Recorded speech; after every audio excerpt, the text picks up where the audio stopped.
దగ్గర ఉన్నటువంటి ఈ ప్రాంతంలో జ్యువెలరీ షాపులు నిర్వహిస్తూ ఉన్నారు. జ్యువెలరీ షాపు పైన ఉండేటటువంటి ఫ్లోర్లో 2 కుటుంబాలు నివాసం ఉంటూ ఉన్నాయి.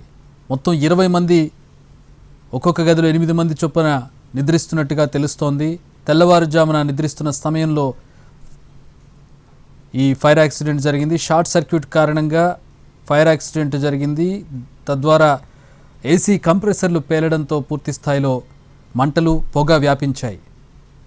ఊపిరాడక అలాగే కాలిన గాయాలతో 17 మంది చనిపోయినట్టుగా తెలుస్తోంది. యాజ్ ఆఫ్ నౌ ఉదయం నుంచి కూడా మృతుల సంఖ్య పెరుగుతూ ఉంది. ఉదయం 8 మంది, ఆ తర్వాత 11 మంది, ఇప్పుడు 17 మందికి ఆ మృతుల సంఖ్య పెరిగింది. మృతుల్లో ఎక్కువగా చిన్నారులు ఉండడం కలిచి వేస్తోంది. వేసవి సెలవులు కావడంతో సొంతూళ్ల నుంచి చుట్టాలింటికి వచ్చి ఇక్కడ వేసవి సెలవులను గడపడానికి వచ్చినటువంటి కుటుంబం మృత్యువాత పడింది. కింద జ్యువెలరీ షాపు, పైన ఇంటిని కట్టుకున్నారు ఈ జ్యువెలరీ షాప్ యజమానులు. ఇంటికి రావడానికి వెళ్ళడానికి ఒకటే దారి, అది కూడా దానికి సంబంధించిన దృశ్యాలను మనం స్క్రీన్లో చూడవచ్చు. దాన్ని కూడా షట్టర్తో క్లోజ్ చేసినటువంటి పరిస్థితి. ఆ ఇంటికి ఎంట్రీ చూస్తూ ఉన్నాం. వారు బయటకు వచ్చే పరిస్థితి కూడా లేదు. సరైన ఫైర్ సేఫ్టీ మెజర్మెంట్స్ తీసుకోకపోవడమే ప్రధాన కారణంగా మనకి ఇది కనపడుతుంది. కింద జ్యువెలరీ షాపులు, వాటికి షట్టర్లు, జ్యువెలరీ షాపులు పక్కన ఇంటికి ఎంట్రీ, దానికి షట్టరు, లోపల పైన ఉన్నటువంటి ఇంటికి బయట పక్కకి వచ్చే విధంగా కిటికీలు ఏర్పాటు చేసుకుని వాటిని లాక్ చేసుకుని ఏసీలు ఏర్పాటు చేసుకున్నటువంటి పరిస్థితి. ఆ ఇంటిలో దాదాపు 20 మంది ఉన్నట్టుగా తెలుస్తోంది.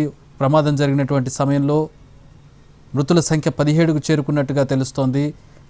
బయటకు వచ్చే పరిస్థితి లేకపోవడంతో ఘటన జరిగిన వెంటనే అందరూ కూడా ప్రాణాలు కోల్పోయినటువంటి పరిస్థితి. కొంతమంది హాస్పిటల్కి చేరువేసిన తర్వాత అక్కడ చికిత్స పొందుతూ కొంతమంది చనిపోయారు.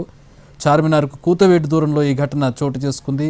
సరైన ఫైర్ సేఫ్టీ మెజర్స్ తీసుకుపోవడం వల్ల ఈ ఘటన జరిగినట్టుగా తెలుస్తుంది. కింద జ్యువెలరీ షాపులు మెయింటైన్ చేస్తూ పైన ఇంటిని కట్టుకొని రావడానికి పోవడానికి ఒకటే దారి పెట్టుకుని, ఇరుకు దారి పెట్టుకోవడంతో ఈ ఘటన చోటు చేసుకున్నట్టుగా తెలుస్తోంది. ప్రస్తుతం మృతులకు ఎక్స్గ్రేషియా ప్రకటించిన కేంద్ర ప్రభుత్వం, అలాగే క్షతగాతులకు మెరుగైన వైద్యం అందించాలని ముఖ్యమంత్రి రేవంత్ రెడ్డి ప్రకటించారు. కుటుంబాలకు అండగా ఉంటామని ప్రకటించారు. మంత్రి పొన్నం ప్రభాకర్ వెళ్ళి పరిస్థితిని పర్యవేక్షించారు. మృతులకు ఎక్స్గ్రేషియాకి సంబంధించి మాట్లాడుతూ ఉన్నారు. అలాగే మెరుగైన వైద్యం అందించాలని చెప్పి కూడా చూశారు. అలాగే ఇక నెక్స్ట్ ఇలాంటి ఘటనలు జరగకుండా ఫైర్ సేఫ్టీ మెజర్స్ తీసుకోవాలని, దానికి సంబంధించి ఒక స్పెషల్ డ్రైవ్ నిర్వహిస్తామని చెప్పి మంత్రి చెబుతూ ఉన్నారు.